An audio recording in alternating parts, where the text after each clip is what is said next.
एक लड़की थी, वह बड़ी सुंदर थी। शरीर उसका पतला था, रंग गोरा था, मुखड़ा गोल था, बड़ी बड़ी आंखें कटी हुई अंबियों जैसी थीं, लंबे लंबे काले काले बाल थे। वह बड़ा मीठा बोलती थी। धीरे धीरे वह बड़ी हो गई। उसके पिता ने कुल के पुरोहित तथा नाई से वर की खोज करने को कहा। उन दोनों ने मिलकर एक वर तलाश किया।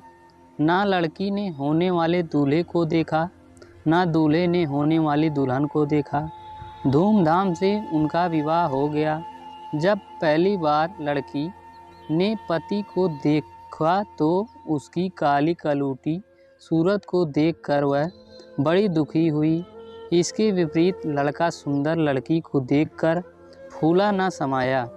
रात होती तो लड़की की सास दूध औटाकर उसमें गुड़ या शक्कर मिलाकर बहू को कटोरा थमा देती और कहती, जा अपने लाड़े पति को पिला आ। वह कटोरा हाथ में लेकर पकत के पास जाती और बिना कुछ बोले चुपचाप खड़ी हो जाती। उसका पति दूध का कटोरा ले लेता और पी जाता। इस तरह कई दिन बीत गए। हर रोज़ ऐसे ही होता। एक दिन उसका पति सोचने लगा, आखिर यह बोलती क्यों नहीं।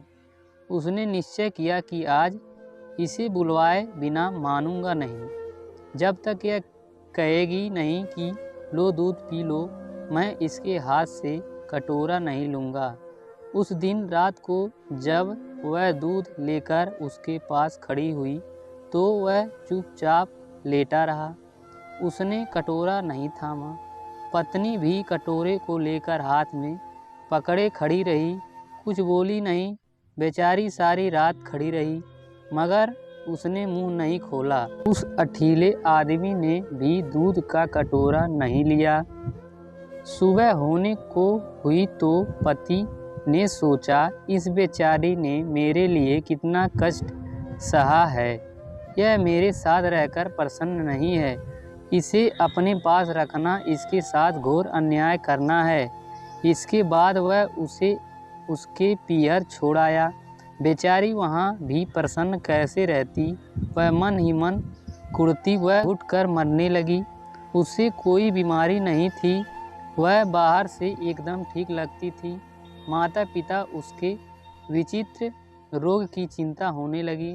वे बहुत से वैद्यों और ज्योतिषियों के पास गए, पर किसी की समझ में उसका रोग नहीं आया।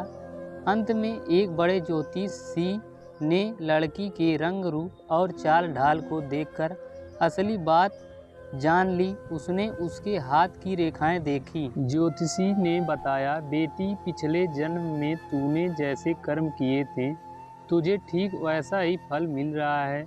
इसमें ना तेरा दोष है ना तेरे पति का। तेरे पति ने पिछले जन्म में सफ़ेद मोतियों दान किया था और तूने ढेर सारे काले उड़दे मांगने वाले की झोलियों में डाले थे। सफ़ेद मोतियों के दान के फल से तेरे पति को सुंदर पत्नी मिली है और तुझे उड़दों जैसा काला कलूटा आदमी मिला है। ऐसी हालत में तेरे लिए यही अच्छा है कि तू अपने पति के घर चली जा और मन में किसी भी प्रकार की बुरी भावना लाए बिना उसी से संतोष कर जो तुझे मिला है और आगे के मिले खूब अच्छे अच्छे काम कर। उसका फल तुझे अगले जन्म में अवश्य मिलेगा। ज्योतिषी की बात उस लड़की की समझ में आ गई और वह खुश होकर अपने पति के पास चली गई। वे लोग आनंद से रहने लगे। ये कहानी आपको कैसी लगी हमें कमेंट करके बताएं। अगर चैनल पर पहली बार आए हैं तो एक लाइक और चैनल को सब्सक्राइब जरूर करें। धन्यवाद।